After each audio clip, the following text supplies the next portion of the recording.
Paano mag-clear ng cache ng ating Windows PC? Isa ito sa dahilan na kaya bumabagal ang ating PC.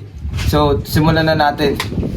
At dito sa ating PC, itong pinakang logo ng Windows, dito sa may kaliwang babang bahagi, punta lang tayo sa may settings. At dito sa settings, tap natin itong system. At dito sa system, may makikita kayo dito mga menu sa tabi, dito sa may kaliwang bahagi. So hanapin nyo yung storage. At pag nandito na kayo sa may storage, click nyo itong configure storage, sense or run it now. At mapupunta kayo dito. So scroll down nyo lang yan hanggang baba at makikita nyo itong free up space now.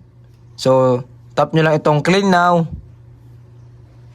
Then, antayin nyo lang siya. So, kita nyo naman dito, guys. At kapag tapos na, so ayan, may makikita naman kayo ditong check icon na lalabas kapag tapos na mag-clean. So, ganun lang kadali kung paano mag-clear cache sa Windows para bumilis ang PC.